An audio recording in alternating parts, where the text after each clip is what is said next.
Bu programları biz çok önemsiyoruz değerli kardeşlerim. Çünkü Ankara'da biz bir şeyler yapıyoruz. Evet, bir müktesebatımız var. Bakanlığımızın bir hafızası var. Ama bunların sahada karşılığının ne olduğunu da görmek istiyoruz. Bir anda dünya bir gıda milliyetçiliği kavramı gibi bir kavramla tanışmak durumunda kaldı. Herkes ürettiğine sahip çıkmak ve daha fazlasını üretip kendisi için bu üretimi içeride tutmak adına bir takım adımlar attı. Bizim en son rakamlarımıza göre 8 aylık ihracatımız 21,5 milyar dolar gibi rekor bir düzeye ulaştı. Bu bizim tarım ürünleri alanında tarihin en yüksek oranı, en yüksek miktarı ve böyle bir ihracat umut ediyoruz ki önümüzdeki 3 aylık yani bir 3. çeyreği, 4. çeyreği de eğer bunun içerisine katacak olursak 4 aylık bir dönemi de kattığımızda herhalde bir 30 milyar doların üzerine çıkmış olacağız. İnşallah temennimiz Türkiye'nin bu ihtiyaçları kadar ihracat konusunda da daha fazla bir çabamız, daha fazla bir gayretimiz olur. Rusya-Ukrayna savaşı konusunda izlenen politika nedeniyle de ülke olarak tam da böyle bir barışı önceleyen ve bunu sözle değil, eylemleriyle de ortaya koyan bir Türkiye olduk. Tarıma ilişkin bazı konuları göreve geldiğimiz andan itibaren hepsini masaya yatırdık. Çünkü bizim 2023'te başlayan yeni bir yüzyılımız var. Bu yüzyılın adı Türkiye yüzyılı. Türkiye'nin artık global bir oyuncu olduğunu herkesin kabul ettiği bir dönemde biz de bunun altını tarım sektörü bağlamında doldurmamız gerekiyordu. Mevcutlar elbette 20 yıllık iktidarımız döneminde çok önemli destekler verildi ve önemli mevzuatlar tarıma kazandırıldı. Bitkisel üretim için mazot ve gübre, hayvansal üretim için de yemle sınırlı olacak şekilde desteklerimizi sadeleştirmenin gayreti içerisinde olacak. Tarım sektörü olarak dijitalleşmeden olabildiğince daha yüksek düzeyde istifade etmemiz gerekiyordu.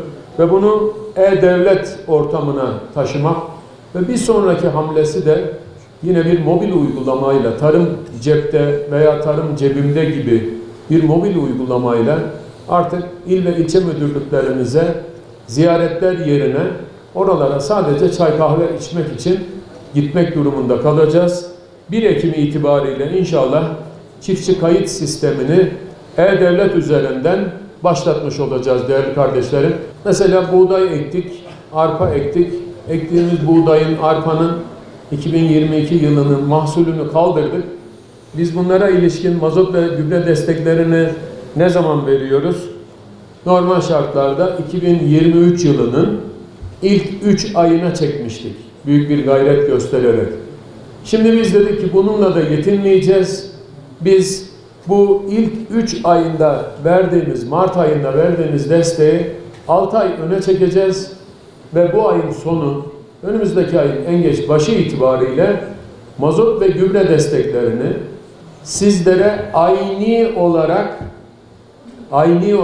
mazot ve gübre alımında kullanabilmeniz için bir banka kartına yüklemiş ve sizlere de bu kartları teslim etmiş olacağız.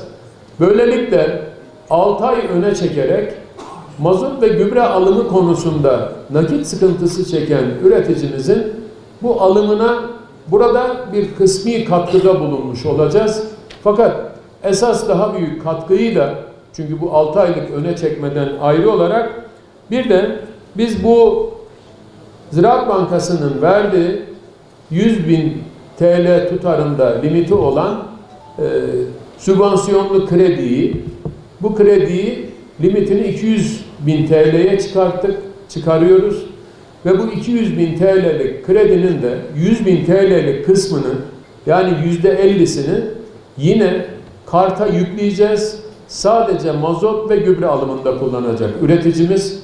Böylelikle de tarlasına giderken ekim yapmadan önce herhangi bir şekilde bir tefeciye veyahut da hani bizim oralarda öyle söylerler.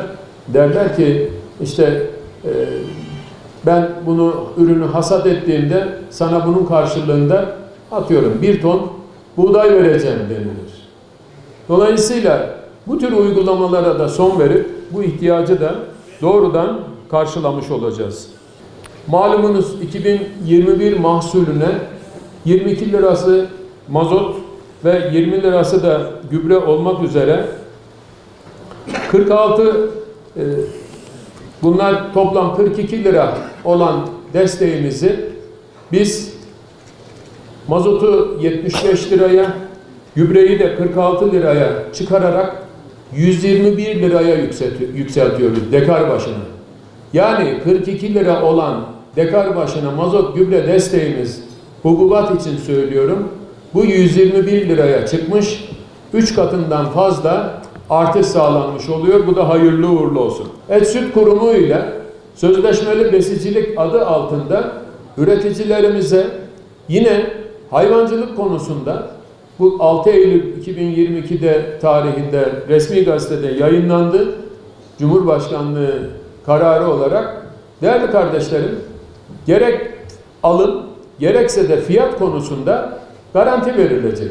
Ve üretici de bunu 5 yıl süreyle uygulayabilecek. Kısacası önünü görüyor olacak. Bu da şu anda uygulamaya hazır bir mevzuat. Biz buna sözleşmeli besicilik projesi adını veriyoruz.